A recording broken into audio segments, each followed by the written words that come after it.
welcome back to my channel. Thank you so much for tuning in today. Before I get started, I just want to say a massive thank you to anyone who has gone over to my new channel, which is Life with Samantha. I'm doing so much more over there, but not to do with Disney. It's going to be more about my personal life and my personal journey for 2021. So if you'd like to go and check that out, the link is going to be in the description.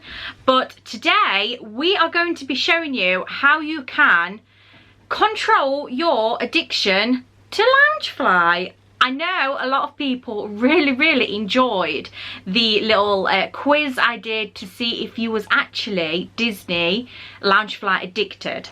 So if you've not yet seen that video, I will put a little tab here so you can go and see if you are truly addicted to Loungefly. And then once you've watched that, come back to this one and then I'll tell you how you can control it if you are Loungefly addicted.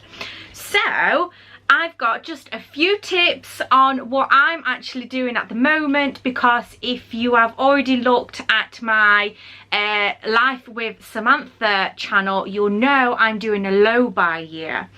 And this means basically that I can't go spending over the odds because I am saving for something I really need to save for. So if you want to know exactly what I'm actually saving for, go and check out my new channel and that'll tell you all about it. I'm going to give you some tips on how you can control your Loungefly addiction. You may get some pointers of this and it may help you if you are addicted and you just need to calm down a little bit. So these have helped me and I hope they help you guys. So let's get started. So the first one is sit on it for 7 days. So what I'm saying here is basically that if you are doing a compulsory buy and you've seen a Loungefly for bargain price and you literally want it there and then, and you've done that compulsory buy and you've click and you've brought it, put your laptop down or your phone down or whatever it may be and sit on it for 7 days. The reason I've had to do this is because when there's been new releases come out, or somebody is selling a Loungefly bag, or I'm just browsing on the internet and I see one and I just think I've got to have that. So sit on it for 7 days and probably within 7 days you don't actually want it. And that is something what I've found really helpful. There's been a few Loungeflies where I've like really want them, but then after 7 days the kind of, I don't know, the rarity of it is kind of faded off. I've not wanted it so much. So sit on it for 7 days, and then if you still want it after 7 days, then go ahead, purchase it because you really want it, but stick to that 7 days and I could probably tell you that you're not going to want it after that. So number 2 is time replacement. And the reason I'm saying this is because a lot of people, when they get up in the morning, the first thing they think about is Loungefly. Where can they find one from? They'll look on the internet. What you need to do is replace that time. So when you've got the urge to look for a Loungefly bag, replace it. And how I've replaced it is getting a couple of games on my phone. So I've got Animal Farm, I've got a crossword, I've got quite a few on my phone. And when I always get the urge to go shopping in general, if I want to go to River Island app, or if I just want to go to the Loungefly website, see what they've got, if there's any new releases, or just browsing on Facebook and then going onto the Facebook pages and then thinking, oh, what is people selling? Replace that time. So get yourself a little game on your phone, play on it for a bit, and that will replace that time of what you would have had if you were searching for a Loungefly.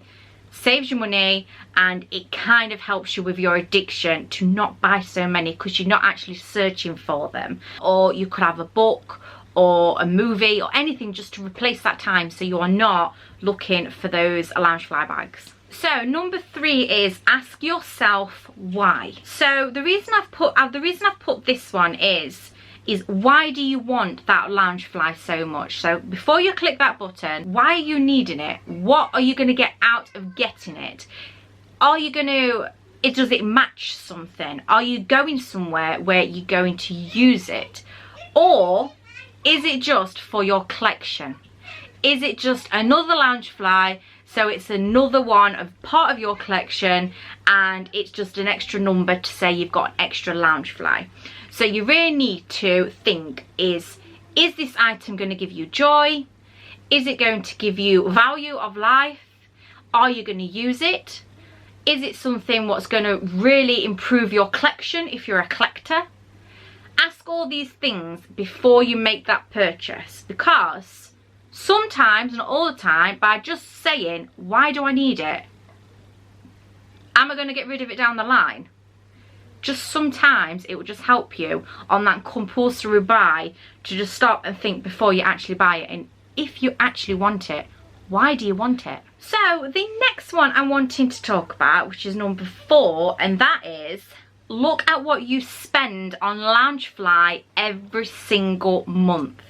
So I did this one a while back now when I started my journey on trying to improve my finances and stuff like that, is what I actually spend on Loungefly in general, or even in Disney in general, is how much you are spending per month on your obsession, your addiction. How much is it?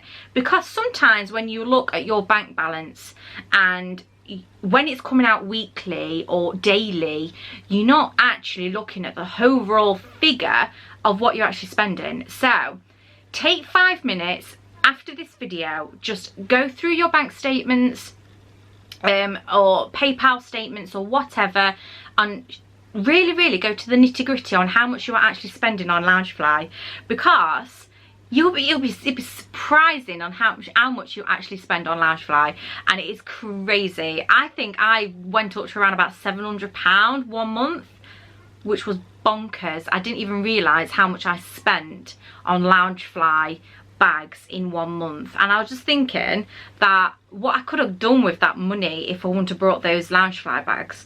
And then I thought, why am I doing it? Because at the end of the day, I'm just going to put that on my wall and I'm never going to use it, and then it's not going to give me much joy anymore because I want the next best thing. And I kept in that cycle of buy it, display it, buy it, display it, and then I never even thought the value of what I've actually got. So now what I do is I've actually got rid of quite a lot of my Loungeflies. It doesn't seem like it, but I have, and I've only kept the ones what give me joy, the ones what I really love, the ones what I have spent a lot of money and I know I want to use them in the Disney parks in the future. So it's really just looking at your blank bank statements. Was that money worth it? Do you think you could have done a lot more with that money? Could you got, for me, I could have gone on a cruise. I could have gone on a Disney cruise for a month for what I've spent on Loungefly in the past. It's crazy. So really, get your bank statements out and just have a look. It might just shock you guys. So the next thing is, and this is a biggie really, and I find that if I do this, I stop buying altogether. And that is, so deleting your PayPal bank details off your PayPal.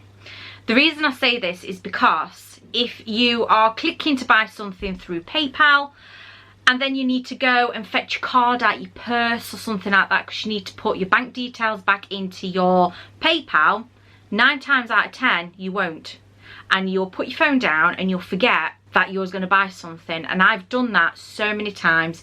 I've been on the Loungefly website and I've already deleted my stuff off my PayPal, so there's no card saved on there.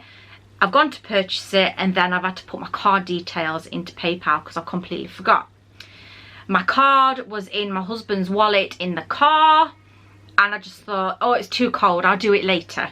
Before I knew it, it was a couple of days later and I completely forgot that I was going to buy that item because I just didn't put the details in straight away. So that kind of stopped the compulsory buy straight away.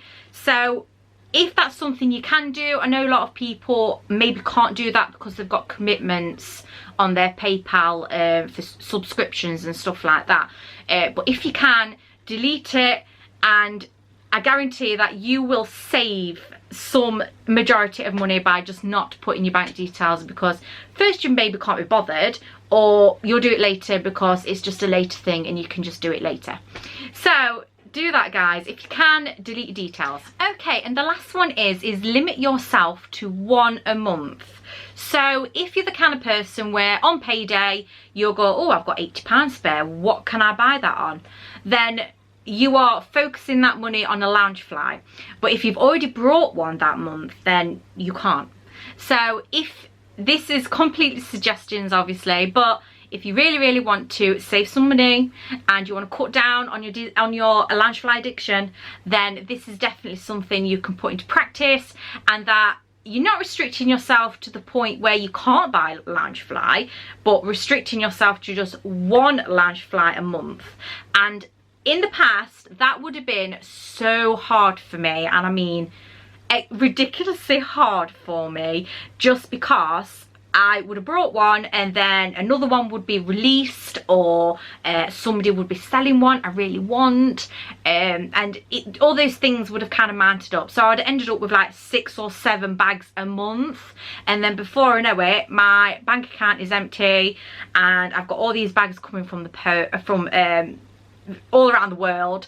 And not just that, and then it's the custom charges sometimes, where if you are getting them from the US and I'm in the UK, I get hit with a custom charge quite a lot, and they are expensive and they all mount up.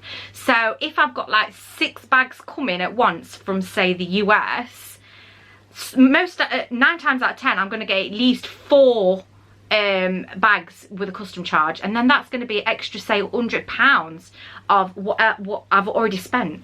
So if you can, and it's only if you can, obviously, limit yourself to 1 a month, and trust me, you will save loads of money by doing this. Okay, guys, I really hoped you liked my little tips on how to control your loungefly addiction, and how you can just put some things into practice and maybe just reduce yourself, not completely stop yourself, because we all know that it's a fantastic addiction in a way to have, but it does cost a lot of money. So if I can help you just to save a little bit of money each month, that's my job done, and I hope it will help you and help you in the future to just kind of think before you buy, maybe delete those details off your PayPal so you're not so tempted.